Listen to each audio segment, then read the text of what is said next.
नमस्कार प्यारे साथियों, स्वागत है एक बार फिर से बिहार बीपीएससी आरंभ बैच की नई कक्षा में। आज की कक्षा में हम बात करने वाले हैं बिहार स्पेशल सामान्य ज्ञान, जिसमें हम बात करेंगे फटाफट 50 ऐसे महत्वपूर्ण प्रश्न का जो आपके किसी भी कम्पिटिटिव एग्जाम के लिए महत्वपूर्ण साबित होने वाले हैं। तो चलिए वीडियो को करते हैं शुरू। वीडियो शुरू करने से पहले यदि आपको वीडियो अच्छा लगे तो प्लीज़ वीडियो को लाइक कर दीजिएगा और चैनल पे पहली बार आए हैं तो एक सब्सक्राइब जरूर कीजिएगा। तो चलिए देखते हैं आज का पहला प्रश्न। पहला प्रश्न कहता है बिहार दिवस कब मनाई जाती है? तो याद रखिएगा बिहार दिवस 22 मार्च को मनाई जाती है। ऑप्शन हो जाएंगे इसका सी। चलिए प्रश्न बढ़ते हैं 2 की ओर। प्रश्न 2 कहता है बिहार की राजधानी कहाँ है? बिहार की राजधानी याद रखिएगा पटना है। ऑप्शन हो जाएंगे इसका ए। चलिए प्रश्न बढ़ते हैं 3 की ओर। प्रश्न 3 कहता है बिहार का उच्च न्यायालय कहाँ है? बिहार का उच्च न्यायालय याद रखिएगा पटना में है। ऑप्शन हो जाएंगे इसका ए। चलिए प्रश्न बढ़ते हैं 4 की ओर। प्रश्न 4 कहता है बिहार का राजकीय भाषा क्या है? बिहार का राजकीय भाषा याद रखिएगा हिंदी और उर्दू है। ऑप्शन हो जाएंगे इसका ए। चलिए प्रश्न बढ़ते हैं 5 की ओर। प्रश्न 5 कहता है बिहार का राजकीय वृक्ष क्या है? बिहार का राजकीय वृक्ष याद रखिएगा पीपल है। ऑप्शन हो जाएंगे इसका बी। चलिए प्रश्न बढ़ते हैं 6 की ओर। प्रश्न 6 कहता है बिहार का राजकीय पुष्प क्या है? बिहार का राजकीय पुष्प याद रखिएगा गेंदा है। ऑप्शन हो जाएंगे इसका बी। चलिए प्रश्न बढ़ते हैं 7 की ओर। प्रश्न 7 कहता है बिहार का राजकीय पशु क्या है? बिहार का राजकीय पशु याद रखिएगा बैल है। ऑप्शन हो जाएंगे इसका बी। चलिए प्रश्न बढ़ते हैं 8 की ओर। प्रश्न 8 कहता है बिहार का राजकीय पक्षी क्या है? बिहार का राजकीय पक्षी याद रखिएगा गरैया है। ऑप्शन हो जाएंगे इसका डी। चलिए प्रश्न बढ़ते हैं 9 की ओर। प्रश्न 9 कहता है बिहार में प्रमंडल की संख्या कितनी है? बिहार में प्रमंडल की संख्या 9 है। ऑप्शन हो जाएंगे इसका सी। चलिए प्रश्न बढ़ते हैं 10 की ओर। प्रश्न 10 कहता है बिहार में जिलों की संख्या कितनी है? तो बिहार में जिलों की संख्या 38 है। ऑप्शन हो जाएंगे इसका डी। चलिए प्रश्न बढ़ते हैं 11 की ओर। प्रश्न 11 कहता है बिहार में अनुमंडल की संख्या कितनी है? बिहार में अनुमंडल की संख्या 101 है। ऑप्शन हो जाएंगे इसका बी। चलिए प्रश्न बढ़ते हैं 12 की ओर। प्रश्न 12 कहता है बिहार में विश्वविद्यालयों की संख्या कितनी है? बिहार में विश्वविद्यालयों की संख्या 21 है। ऑप्शन हो जाएंगे इसका ए। चलिए प्रश्न बढ़ते हैं 13 की ओर। प्रश्न 13 कहता है बिहार में सर्वाधिक जनसंख्या वाला जिला है? बिहार में सर्वाधिक जनसंख्या वाला जिला याद रखिएगा पटना है। ऑप्शन हो जाएंगे इसका सी। चलिए प्रश्न बढ़ते हैं 14 की ओर। प्रश्न 14 कहता है बिहार में सबसे कम जनसंख्या वाला जिला है?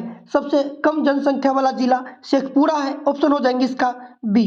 चलिए प्रश्न बढ़ते हैं 15 की ओर। प्रश्न 15 कहता है बिहार में सबसे कम लिंगानुपात वाला जिला है? सबसे कम लिंगानुपात वाला जिला याद रखिएगा मुंगेर है। ऑप्शन हो जाएंगे इसका ए। चलिए प्रश्न बढ़ते हैं 16 की ओर। प्रश्न 16 कहता है बिहार में सर्वाधिक लिंगानुपात वाला जिला है? सर्वाधिक लिंगानुपात वाला जिला गोपालगंज है। ऑप्शन हो जाएंगे इसका सी। चलिए प्रश्न बढ़ते हैं 17 की ओर। प्रश्न 17 कहता है बिहार में सर्वाधिक साक्षरता वाला जिला है? सर्वाधिक साक्षरता वाला जिला रोहतास है। ऑप्शन हो जाएंगे इसका ए। चलिए प्रश्न बढ़ते हैं 18 की ओर। प्रश्न 18 कहता है बिहार में सबसे कम साक्षरता वाला जिला है? बिहार में सबसे कम साक्षरता वाला जिला पूर्णिया है। ऑप्शन हो जाएंगे इसका बी। चलिए प्रश्न बढ़ते हैं 19 की ओर। प्रश्न 19 कहता है बिहार का सर्वाधिक वर्षा वाला जिला है? बिहार का सर्वाधिक वर्षा वाला जिला किशनगंज है। ऑप्शन हो जाएंगे इसका ए। चलिए प्रश्न बढ़ते हैं 20 की ओर। प्रश्न 20 कहता है बिहार का सबसे कम वर्षा वाला जिला है? सबसे कम वर्षा वाला जिला औरंगाबाद है। ऑप्शन हो जाएंगे इसका बी। चलिए प्रश्न बढ़ते हैं 21 की ओर। प्रश्न 21 कहता है बिहार में सबसे ठंडा वाला जिला है? सबसे ठंडा वाला जिला गया है। ऑप्शन हो जाएंगे इसका सी। चलिए प्रश्न बढ़ते हैं 22 की ओर।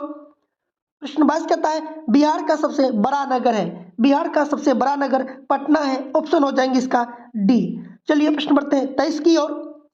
प्रश्न 23 कहता है मूल रूप से बिहार शब्द का अर्थ है? बिहार शब्द का अर्थ होता है बौद्ध मठ। ऑप्शन हो जाएंगे इसका ए। चलिए प्रश्न बढ़ते हैं 24 की ओर।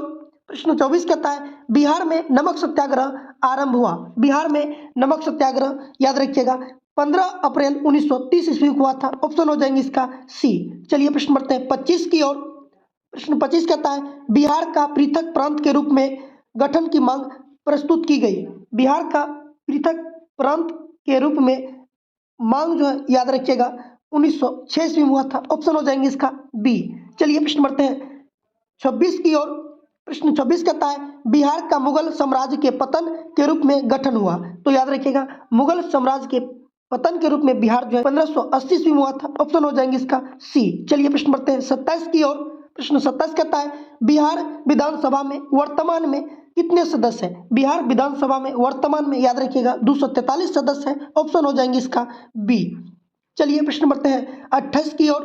प्रश्न 28 कहता है बिहार से लोकसभा के लिए कितने सदस्य चुने जाते हैं। तो याद रखिएगा लोकसभा के लिए बिहार से जो है 40 सदस्य चुने जाते हैं। ऑप्शन हो जाएंगे इसका डी। चलिए प्रश्न बढ़ते हैं 29 की ओर। प्रश्न 29 कहता है पटना उच्च न्यायालय की स्थापना कब हुई। तो याद रखिएगा पटना हाई कोर्ट की स्थापना 1916 ईस्वी में हुई थी। ऑप्शन हो जाएंगे इसका ए। चलिए प्रश्न बढ़ते हैं 30 की ओर। प्रश्न 30 कहता है बिहार में राज्यसभा की कितनी सीटें हैं। तो बिहार में राज्यसभा की जो सीट की संख्या है वो है 16। ऑप्शन हो जाएंगे इसका डी। चलिए प्रश्न बढ़ते हैं 31 की ओर। प्रश्न 31 कहता है झारखंड बिहार से कब पृथक हुआ। तो झारखंड बिहार से याद रखिएगा 15 नवंबर 2000 ईस्वी को पृथक हुआ था, यानी कि अलग हुआ था। ऑप्शन हो जाएंगे इसका ए। चलिए प्रश्न बढ़ते हैं 32 की ओर। प्रश्न 32 कहता है बिहार और उड़ीसा का विभाजन कब हुआ। तो बिहार और उड़ीसा का विभाजन याद रखिएगा 1936 ईस्वी में हुआ था। ऑप्शन हो जाएंगे इसका बी। चलिए प्रश्न बढ़ते हैं 33 की ओर। प्रश्न 33 कहता है बिहार सोशलिस्ट पार्टी के संस्थापक कौन थे। तो बिहार सोशलिस्ट पार्टी के संस्थापक जयप्रकाश नारायण थे। ऑप्शन हो जाएंगे इसका ए। चलिए प्रश्न बढ़ते हैं 34 की ओर। प्रश्न 34 कहता है बिहार के प्रमुख समाचार पत्र बिहारी के संपादक थे। तो बिहारी के संपादक याद रखिएगा महेश बाबू प्रसाद थे। ऑप्शन हो जाएंगे इसका सी। चलिए प्रश्न बढ़ते हैं 35 की ओर। प्रश्न 35 कहता है बिहार में किस स्थान पर भारतीय राष्ट्रीय कांग्रेस का 1922 का अधिवेशन हुआ। तो 1922 का अधिवेशन जो है बिहार में गया में हुआ था। ऑप्शन हो जाएंगे इसका सी।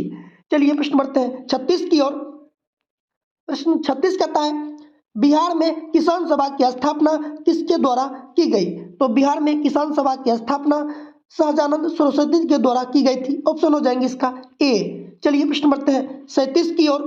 प्रश्न 37 कहता है बिहार प्रांतीय किसान सभा का गठन कब हुआ।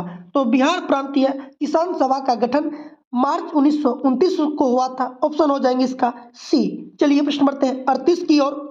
प्रश्न 38 कहता है बिहार बंगाल से कब पृथक हुआ। तो बिहार बंगाल से याद रखिएगा 1912 ईस्वी में अलग हुआ था। ऑप्शन हो जाएंगे इसका बी। चलिए प्रश्न बढ़ते हैं 39 की ओर। प्रश्न 39 कहता है 1857 की क्रांति में बिहार के नेता कौन थे। तो याद रखिएगा 1857 की क्रांति में बिहार के नेता कुंवर सिंह थे। ऑप्शन हो जाएंगे इसका बी। चलिए प्रश्न बढ़ते हैं 40 की ओर। प्रश्न 40 कहता है पटना को प्रांतीय राजधानी बनाया था। तो पटना को प्रांतीय राजधानी किसने बनाया था। तो याद रखिएगा शेरशाह ने। ऑप्शन हो जाएंगे इसका ए। चलिए प्रश्न बढ़ते हैं 41 की ओर। प्रश्न 41 कहता है बिहार में सर्वाधिक लोकप्रिय सुल्तान कौन थे। तो बिहार में सर्वाधिक लोकप्रिय सुल्तान शेरशाह सूरी थे। ऑप्शन हो जाएंगे इसका ए। चलिए प्रश्न बढ़ते हैं 42 की ओर।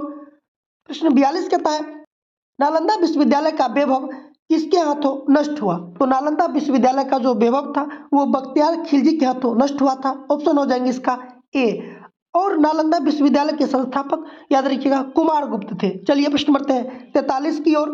प्रश्न 43 कहता है किस काल में बिहार की राजनीतिक शक्ति शैक्षिक और सांस्कृतिक गरिमा खंडित हुई। तो याद रखिएगा मध्यकाल में। ऑप्शन हो जाएंगे इसका सी। चलिए प्रश्न बढ़ते हैं 44 की ओर। प्रश्न 44 कहता है किस मुगल शासक ने सर्वप्रथम बिहार को अपने साम्राज्य में मिलाया था। तो याद रखिएगा सबसे पहले जो मुगल शासक था वो था अकबर। ऑप्शन हो जाएंगे इसका सी। चलिए प्रश्न बढ़ते हैं 45 की ओर। प्रश्न 45 कहता है पाटलिपुत्र के संस्थापक कौन थे। तो पाटलिपुत्र के संस्थापक उदयन थे। ऑप्शन हो जाएंगे इसका ए। चलिए प्रश्न बढ़ते हैं 46 की ओर। प्रश्न 46 कहता है पाटलिपुत्र में स्थित चंद्रगुप्त का महल मुक्त बना था। चंद्रगुप्त का महल याद रखिएगा लकड़ी का बना था। ऑप्शन हो जाएंगे इसका सी। चलिए प्रश्न बढ़ते हैं 47 की ओर। प्रश्न 47 कहता है पाटलिपुत्र को इनमें से किस शासक ने सर्वप्रथम अपनी राजधानी बनाई। तो याद रखिएगा पाटलिपुत्र को सबसे पहले राजधानी जो है वो चंद्रगुप्त मौर्य ने बनाया था। ऑप्शन हो जाएंगे इसका ए। चलिए प्रश्न बढ़ते हैं 48 की ओर। प्रश्न 48 कहता है बिहार में 1857 की क्रांति के नेता कुंवर सिंह का देहांत कब हुआ? तो याद रखिएगा कुंवर सिंह का देहांत 9 मई 1858 को हुआ था। ऑप्शन हो जाएंगे इसका सी। चलिए प्रश्न बढ़ते हैं 49 की ओर। प्रश्न 49 कहता है बिरसा मुंडा का कार्यक्षेत्र कौन सा था? तो बिरसा मुंडा का कार्यक्षेत्र याद रखिएगा रांची था, और ये रांची जो है झारखंड की कैपिटल है। चलिए प्रश्न बढ़ते हैं 50 की ओर। प्रश्न 50 कहता है स्वामी सहजानंद का संबंध था। स्वामी सहजानंद का संबंध याद रखिएगा बिहार के किसान आंदोलन से था। ऑप्शन हो जाएंगे इसका सी। तो यह था बिहार स्पेशल सामान्य ज्ञान, जिसमें हम बात किए 50 ऐसे महत्वपूर्ण प्रश्न का जो आपके किसी भी कॉम्पिटिटिव एग्जाम के लिए रामबाण साबित होने वाले हैं। वीडियो आप लोगों को कैसा लगा कमेंट करके बताइए, और अगर वीडियो आप लोगों को अच्छा लगा हो तो प्लीज़ वीडियो को लाइक कर दीजिएगा, और चैनल पे पहली बार आए हैं तो प्लीज़ एक सब्सक्राइब जरूर कीजिएगा। फिर मिलेंगे नए वीडियो के साथ, तब तक के लिए जय हिंद।